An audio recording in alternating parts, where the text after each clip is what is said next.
안녕하십니까. 2022년 단국대학교 전자전기 종합설계 1학기 기말 발표를 맡은 3조 김수빈이라고 합니다. 저희 조는 박소혜, 김한빛, 김수빈, 이수윤의 조원으로 구성되어 있으며 차량용 소통 디스플레이라는 주제로 발표를 시작하겠습니다. 각 팀원 분담 역할은 다음과 같습니다.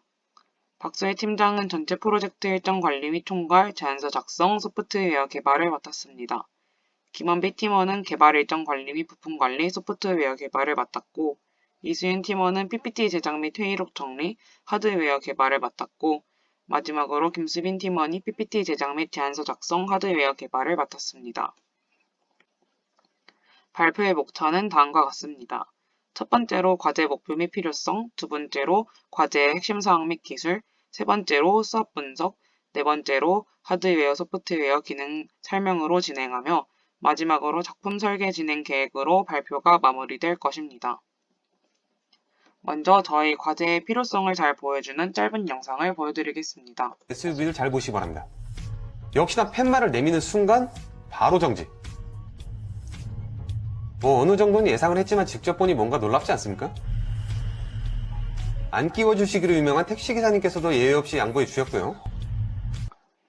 깜빡이뿐만이 아닌 직접 양해의 말과 감사의 표현을 했을 뿐인데 사람들은 흔쾌히 끼어들기를 양보해 주었습니다. 지금까지 행해져 왔던 손수신호, 경적, 방향등 등의 소통 방식 및 장치는 고속주행, 날씨 등의 다양한 변수들에 의해 충분히 의사를 표현하기에 어려움이 있었습니다.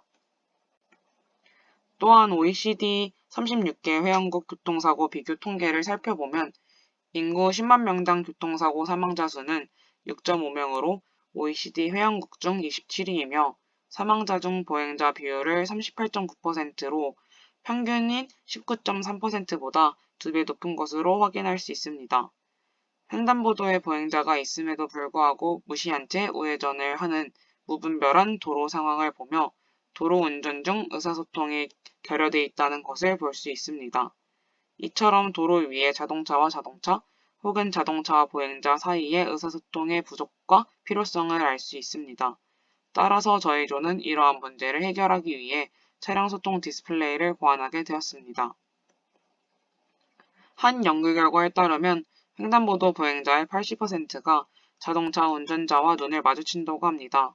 이는 본능적인 장애 방어 행동이자 눈 마주침은 무언가의 양방향 소통입니다. 보행자는 자신의 보행 의지를 전달하고 운전자는 이런 의지를 인지했다는 신뢰의 신호를 찰나의 순간에 서로 주고받는 것입니다. 운전자가 없는 자율주행차라면 상황이 다릅니다.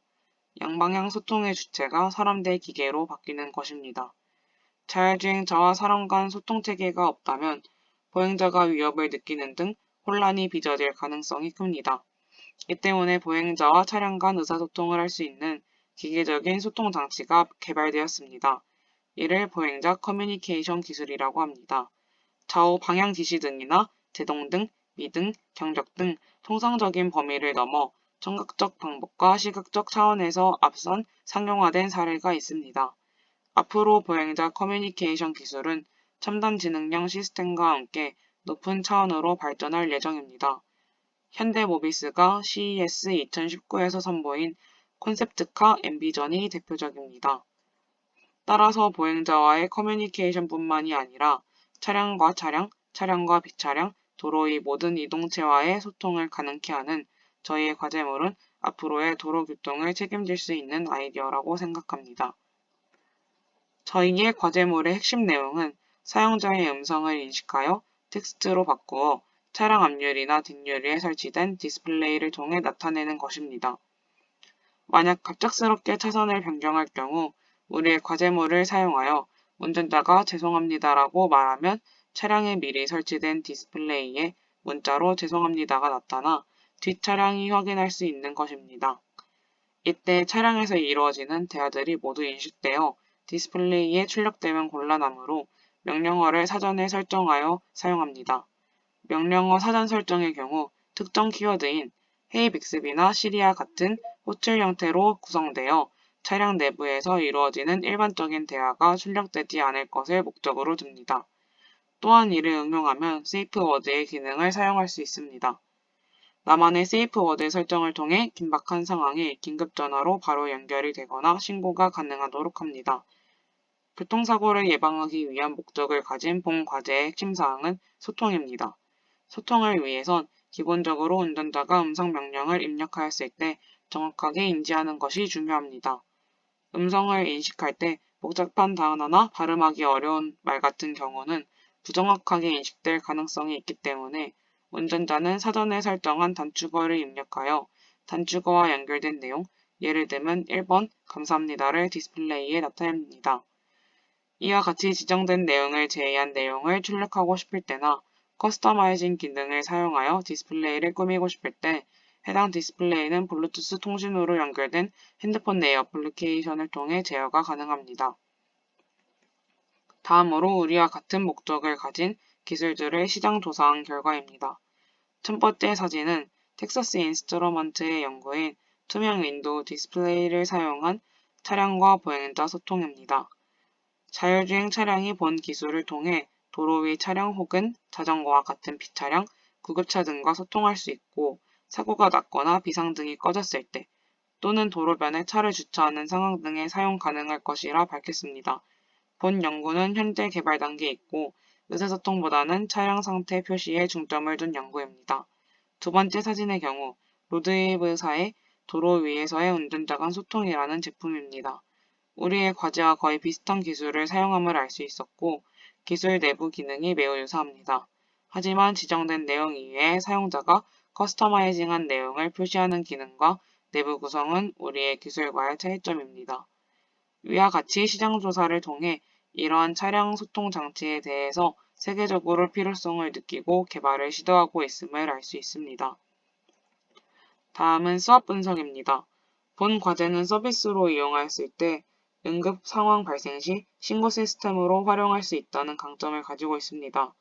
입력된 음성 명령을 인식하여 디스플레이를 제어하는 기술을 사용하므로 운전자가 사전에 세이프워드를 설정하면 강도나 납치 등 몰래 신고하는 경우 또는 교통사고 등에 몸을 움직일 수 없는 경우에 세이프워드를 음성으로 입력하여 공공기관에 신고를 할 수가 있습니다. 음성 명령을 인식하는 우리 기술의 특성으로 디스플레이는 상시 사용이 가능해야 합니다. 이때 디스플레이는 차량의 전원을 이용하므로 차량의 시동이 꺼진 상태에서의 방전 위험성은 우리 서비스의 약점입니다. 또한 무신호 횡단보도에서의 교통사고와 끼어들기 같은 차선 변경 시 교통사고 등의 발생률은 꾸준히 증가하고 있고 자율자동차 및 전기자동차의 사용으로 ADAS라는 첨단 운전자 보조 시스템이 개발된 정도로 향후 개발될 미래 자동차의 사용에서도 교통사고 예방에 대한 사회 인지도는 상승하고 있습니다. 이는 결과적으로 교통사고를 예방하고자 하는 목적을 가진 우리 서비스 시행에도 좋은 외부 환경이라 생각합니다. 마지막으로 세이프워드 기능으로 인한 거짓 신고의 가능성과 다른 운전자의 시선 분산 가능성은 우리 서비스에 좋지 않은 외부 환경이라 생각합니다. 다음으로 하드웨어 동작 설명드리겠습니다. 먼저 보조 배터리로 디스플레이에 전원을 공급하면 이와 연결된 외부 라즈베리파이와 연결되어 명령어를 인식할 수 있는 초기 상태가 됩니다.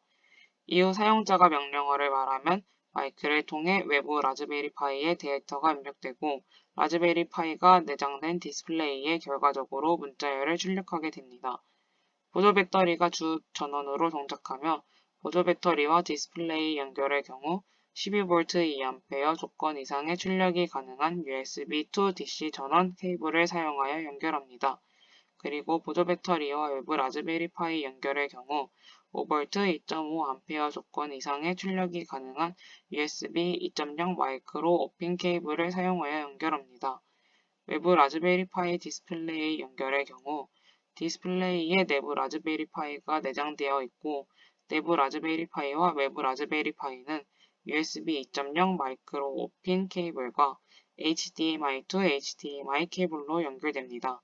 그리고 외부 라즈베리파이의 USB 슬롯에 마이크를 연결하고 아날로그 3.5파이 잭으로 스피커를 연결하고 마이크로 오핀 단자로 보조 배터리를 연결합니다.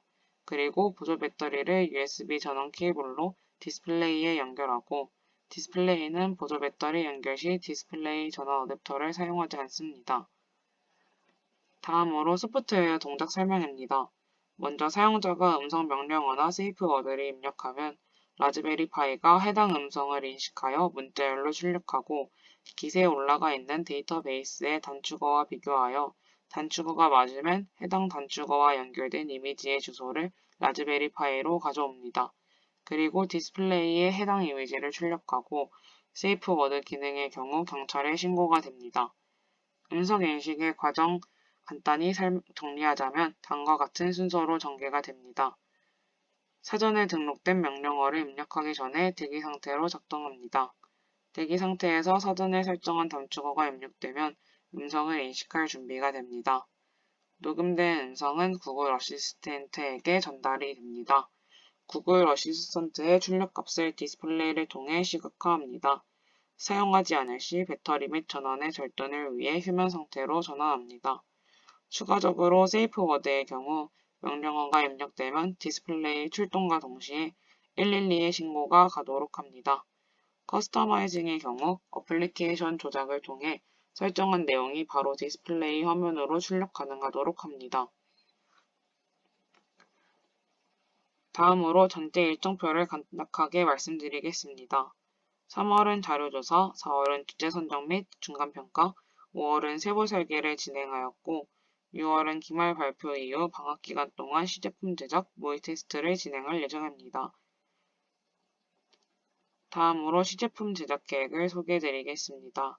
먼저 저희가 사용할 부품은 배터리, 라즈베리 파이, 디스플레이, 고속 충전 케이블, 디스플레이 전원 케이블입니다. 시제품을 제작하며 추가로 필요한 부품들은 추후 구매 예정입니다.